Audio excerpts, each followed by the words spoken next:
तो हम लोग पीएच मान के न्यूमेरिकल्स लगा चुके थे। आगे बढ़ते हैं। आगे अगली हेडिंग लगा लीजिए सूचक। सूचक मीन्स होता है, इंग्लिश इसकी होती है इंडिकेटर।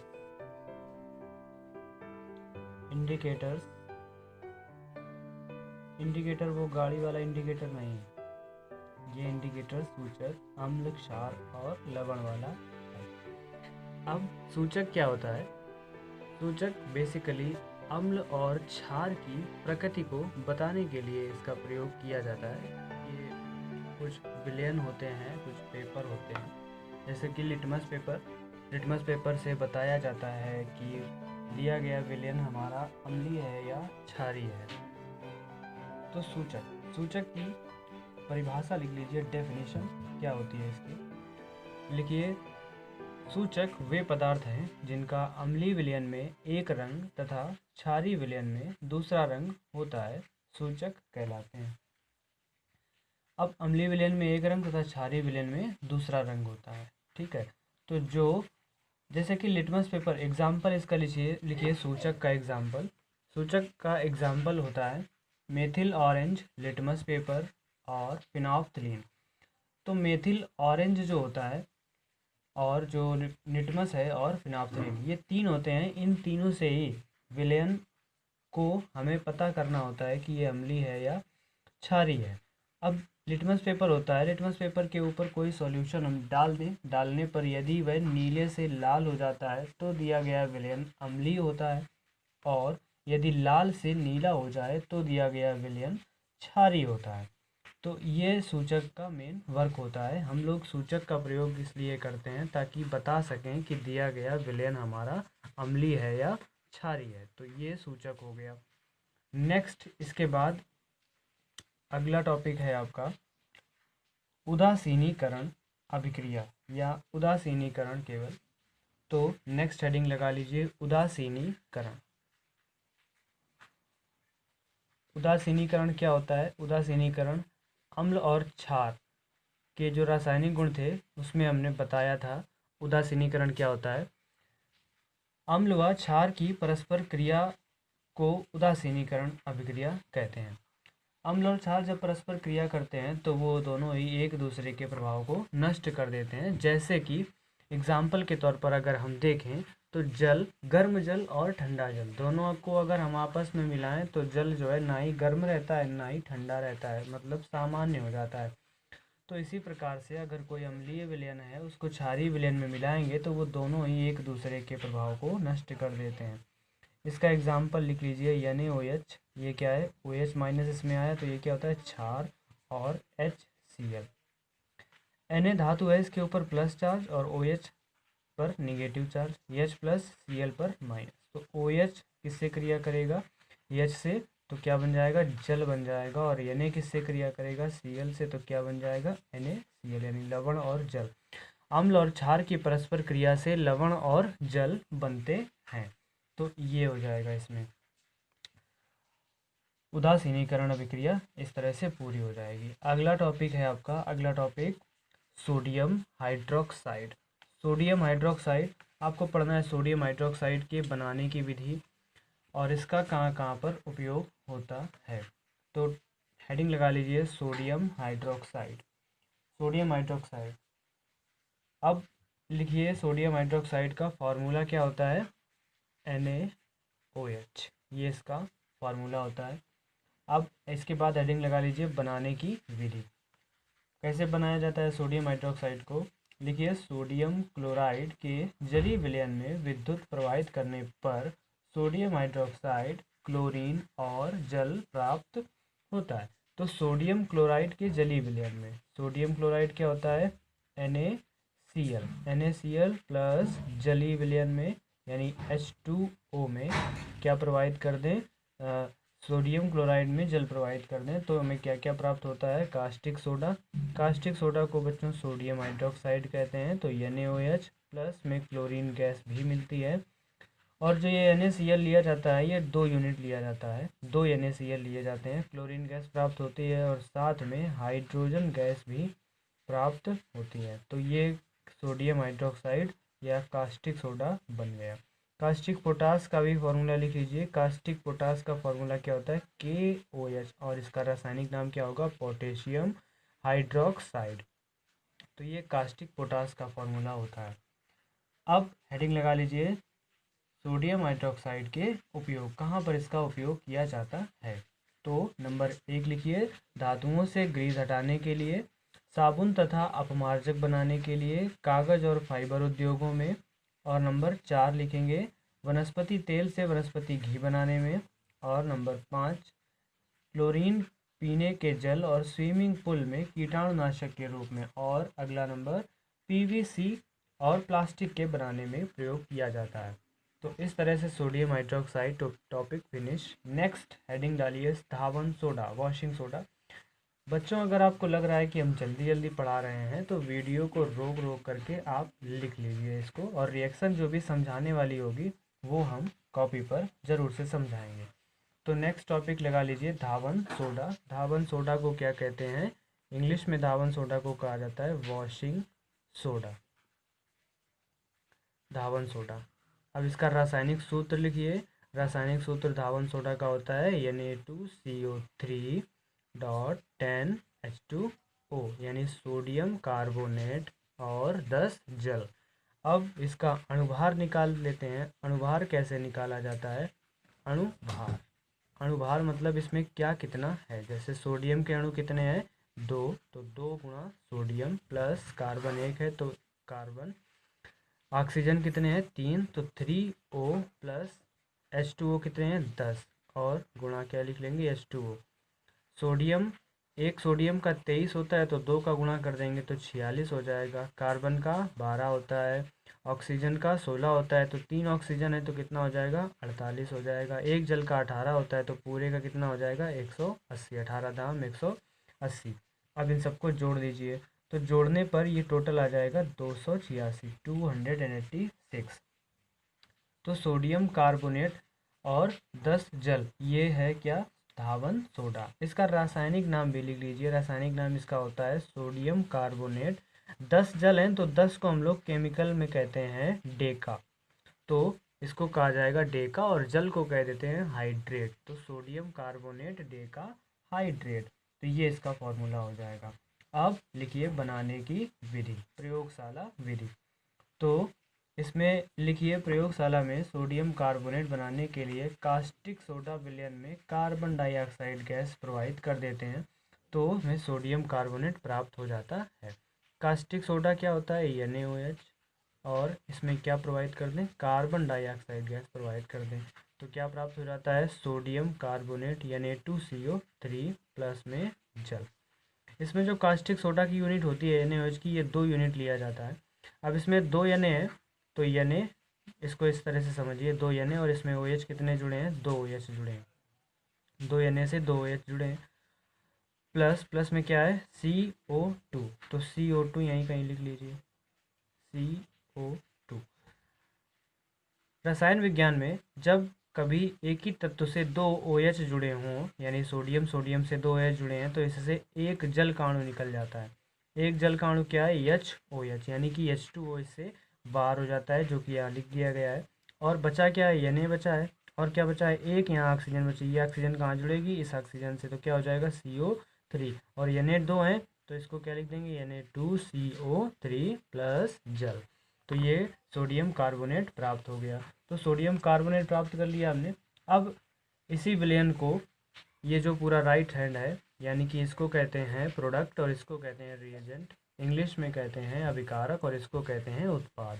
तो उत्पाद जो हमारा मिला है सोडियम कार्बोनेट और जल, इस विलयन को ठंडा करने पर, आसवन करके ठंडा करने पर, सांद्रण करके ठंडा करने पर सोडियम कार्बोनेट यानी कि Na2CO3.10H2O के क्रिस्टल प्राप्त हो जाते हैं। तो ये प्राप्त हो जाता है, गर्म करके वापस से इसको ठंडा किया जाता है तो हमें सोडियम कार्बोनेट प्राप्त हो जाता है, यानी कि धावन सोडा प्राप्त हो जाता है। अब हेडिंग लगाइए इसकी, भौतिक गुण, फिजिकल प्रॉपर्टीज, भौतिक गुण। इसके भौतिक गुण क्या होते हैं, नंबर 1 लिखिए, सोडियम कार्बोनेट सफ़ेद रंग का ठोस पदार्थ है। नंबर 2, इसका गलनांक 850 डिग्री सेल्सियस है। नंबर 3, यह जल में विलेय है। नंबर 4, इसका जलीय विलयन का सांद्रण करने पर सोडियम कार्बोनेट के क्रिस्टल प्राप्त हो जाते हैं। या तो 3 नंबर लिखिए। आप हेडिंग लगाइए रासायनिक गुण यानी केमिकल प्रॉपर्टीज। तो रासायनिक गुण में नंबर 1 लिखिए कि क्रिस्टलीय सोडियम कार्बोनेट को शुष्क हवा में छोड़ने पर या हल्का गर्म करने पर यह इसका अधिकांश भाग वायुमंडल में चला जाता है। यानी सोडियम कार्बोनेट या जो वॉशिंग सोडा होता है Na2CO3 डॉट 10H2O, इसको खुला छोड़ देने पर वायु में क्या होता है, इससे 9 जल निकल जाते हैं, यानी 9H2O बाहर हो जाते हैं, केवल एक H2O बचता है। तो Na2CO3 डॉट H2O ये बचता है। अब अगर इसको हम और तेज़ी से गर्म कर दें, नीचे लिखेंगे आप कि ये जो मिला है विलयन यानी सोडियम कार्बोनेट और एक जल, इसको वापस से तेज़ी से गर्म कर दें, तेज़ गर्म कर दें, तो क्या होता है, ये जल भी इससे निकल जाता है। तब केवल क्या बचेगा, Na2CO3 और प्लस में H2O। और अब ये जो बचा है इसको सोडा ऐश भी कहा जाता है। तो ये इस तरह से इसके रासायनिक गुण हो गया नंबर 1। अब नंबर 2 लिखिए। सोडियम कार्बोनेट का जलीय अपघटन करने पर सोडियम और कार्बोनेट यानी CO3-2 प्राप्त होते हैं। यानी Na2CO3 का हमें जलीय अपघटन करवा देना है। जलीय अपघटन करवाने पर तत्व अपने आयनों में टूट जाता है Na2CO3 और रिवर्सिबल रिएक्शन रहेगी Na प्लस और प्लस CO3-2। तो इस तरह से ये हो जाएगा। इसका रासायनिक गुण 2 कंप्लीट हो गए। अब इसके बाद नेक्स्ट हेडिंग लगाइए इसके उपयोग में नंबर 1 प्रयोगशाला में अभिकर्मक के रूप में। नंबर 2 अभिकर्मक मतलब होता है प्रयोगशाला में जो भी रखे होते हैं चीज़ें, जैसे कि सोडियम कार्बोनेट रखा है, सल्फ्यूरिक अम्ल रखा है, हाइड्रोक्लोरिक अम्ल रखा है, और भी जितनी चीज़ें रखी होती हैं उन सबको अभिकर्मक बोला जाता है। नंबर 2 लिखिए कपड़े धोने तथा साबुन बनाने में। अब वॉशिंग सोडा है तो इसका उपयोग कहाँ होगा, कपड़े धोने में होगा और साबुन बनाने में होगा। और नंबर 3 जल की कठोरता को दूर करने में। नंबर 4 खाने का सोडा या बेकिंग सोडा बनाने में। नंबर 5 धातुओं के धातु कर्म में। नंबर 6 रंजकों डाई बनाने में। और नंबर अगला लिखिए आग बुझाने वाले यंत्रों में। तो इस तरह से वॉशिंग सोडा का टॉपिक पूरा फिनिश होता है। अब नेक्स्ट हेडिंग डालिए खाने का सोडा। खाने का सोडा यानी कि खाने का सोडा हेडिंग लगाइए और इसको कहते हैं हम लोग इंग्लिश में बेकिंग सोडा। खाने का सोडा, खाने का सोडा की इंग्लिश क्या होती है, बेकिंग सोडा, बेकिंग सोडा। और इसका लिखिए रासायनिक सूत्र। रासायनिक सूत्र होता है NaHCO3। अब लिखिए रासायनिक नाम। रासायनिक नाम क्या होता है, सोडियम, बीच में क्या आ गया है, हाइड्रोजन। जब बीच में किसी तत्व के हाइड्रोजन आ जाता है तो उसको बाई पढ़ दिया जाता है।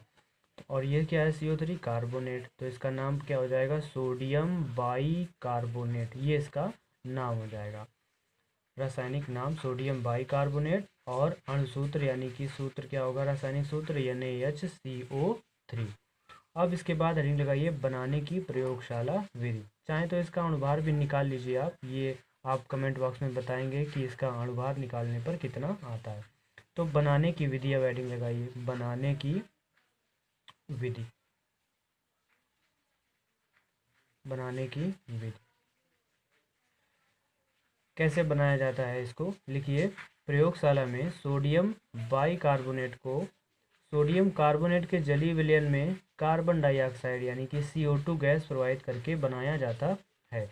यानी सोडियम कार्बोनेट में कार्बन डाइऑक्साइड, सोडियम कार्बोनेट का जो जलीय विलयन होगा, जलीय विलयन का मतलब सोडियम कार्बोनेट में क्या मिला दें, जल मिला दें, और फिर उसमें कार्बन डाइऑक्साइड गैस प्रोवाइड कर दें, तो हमें क्या प्राप्त हो जाता है, सोडियम बाई कार्बोनेट प्राप्त हो जाता है। तो रिएक्शन किस तरह से लिखेंगे, सोडियम कार्बोनेट क्या होता है फार्मूला, Na2CO3 प्लस जलीय विलयन क्या होगा, H2O प्लस CO2। तो sodium carbonate plus H2O plus CO2, इसमें हम प्रोवाइड कर दें कार्बन डाइऑक्साइड गैस, तो क्या मिल जाता है, सोडियम बाई कार्बोनेट यानी NaHCO3।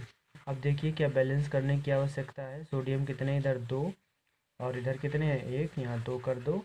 और हाइड्रोजन कितने हैं 2, और ऑक्सीजन कितने हैं 2 त्याई 6, यानी 2 1 3 3 और 3 6। कार्बन कितने हैं 2, यहाँ पर भी कार्बन कितने हैं 1 और 1 ये 2। इट मीन्स 2 अणु प्राप्त होते हैं किसके, सोडियम बाई कार्बोनेट के। तो ये क्या हो गई, निर्माण विधि, बनाने की विधि कंप्लीट। अब इसके बाद नेक्स्ट हेडिंग लगाइए भौतिक गुण। भौतिक गुण इसके नंबर 1 लिखिए, सोडियम बाइकार्बोनेट एक सफ़ेद रंग का ठोस पदार्थ है। यह भी सफ़ेद रंग का ठोस पदार्थ होता है। नंबर 2, यह जल में विलेय है। नंबर 3, इसका जल अपघटन के कारण इसका जलीय विलयन क्षारीय होता है। अब लिखिए रासायनिक गुण, हेडिंग लगाइए रासायनिक गुण। रासायनिक गुण में नंबर 1 लिखिए, सोडियम बाइकार्बोनेट को गर्म करने पर यह जल अपघटित हो जाता है। यानी सोडियम बाइकार्बोनेट NaHCO3 को गर्म करने पर यह जल अपघटित हो जाता है। इट मीन सोडियम कार्बोनेट जैसे बना था, कैसे कैसे बना था, सोडियम कार्बोनेट के जलीय विलयन में कार्बन डाइऑक्साइड गैस प्रोवाइड करने पर बना था। तो अब जब इसको गर्म करेंगे तो वापस से ये इन्हीं सब में टूट जाएगा। यानी कि हमें मिलेगा क्या, सोडियम कार्बोनेट, और क्या मिलेगा, जल मिलेगा, और क्या मिलेगा, कार्बन डाइऑक्साइड मिलेगा। यानी sodium carbonate H2O plus CO2 यही मिल जाता है। तो ये इसमें टूट जाता है। तो ये इसकी केमिकल रिएक्शन हो गई। अब नेक्स्ट नंबर 2 लगा लीजिए हेडिंग। नंबर 2 क्या है, ऊष्मा का नंबर 2 है अम्लों से अभिक्रिया। यानी सोडियम बाइकार्बोनेट की अम्लों से अभिक्रिया कराते हैं। तो इसमें लिखिए अम्लों से अभिक्रिया हेडिंग में, अम्लों से अभिक्रिया करके यह सोडियम लवण तथा कार्बन डाइऑक्साइड गैस बनाता है। तो सोडियम बाइकार्बोनेट यानी HCO3 की क्रिया हम अम्ल से करवाते हैं। अम्ल ले लें जैसे HCl। अम्ल की पहचान क्या, उसमें क्या होगा, H+ होता है, H+ आयन। ये परिभाषा किसने बताई थी, आर्हीनियस ने बताई थी। आर्हीनियस के अनुसार क्या था, अम्ल वे पदार्थ होते हैं जो अपने जलीय विलयन में H+ आयन देते हैं। तो ये क्या हो जाएगा, हाइड्रोक्लोरिक अम्ल यानी HCl। अब इसमें हमें क्रिया करवानी है सोडियम बाइकार्बोनेट से। तो सोडियम बाइकार्बोनेट से क्रिया होने पर क्या होता है, सोडियम बाइकार्बोनेट कैसे कैसे टूटा था, सोडियम कार्बोनेट में, जल में और कार्बन डाइऑक्साइड में। तो इसमें जल तो बनता है H2O, और देखिए यहाँ पर H लिखा है और ये CO3 है। CO3 हमेशा CO2 और O में टूटता है। तो ये O और ये यहाँ बचेगा H, तो O और H बचा है, और OH और ये एक H, तो HO और ये H+, यानी ये तीनों मिलकर के क्या बनाएंगे, HOH। और HOH क्या होता है बच्चों, H2O। तो H2O बनेगा, और ये क्या है CO2। तो यहाँ पर प्लस में और क्या बनेगा, CO2। अब देखो बचा क्या है, Na बचा है, और क्या बचा है, Cl बचा है। तो Na और Cl से क्रिया करके क्या बनाएंगे, NaCl। तो यहाँ प्लस में और क्या बनता है, NaCl भी बनता है। तो इस तरह से ये भी रिएक्शन कंप्लीट हो जाएगी। अब नेक्स्ट हेडिंग लगाइए इसके उपयोग। उपयोग लिखिए नंबर 1, प्रयोगशाला में अभिकर्मक के रूप में। नंबर 2, यह झागदार पेय पदार्थ बनाने के काम में आता है। जैसे कोल्ड ड्रिंक वगैरह है उसमें इसको डाला जाता है, सोडा होता है। अगला, यह आग बुझाने वाले यंत्रों के काम में आता है, जिससे आग बुझाई जाती है उसमें भी यह डाला जाता है।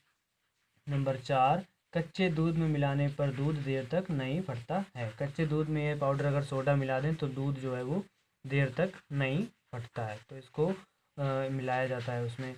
अगला नंबर, एंटीसेप्टिक के रूप में। एंटीसेप्टिक मतलब क्रीम होती है, तो उसमें भी इसको मिलाया जाता है।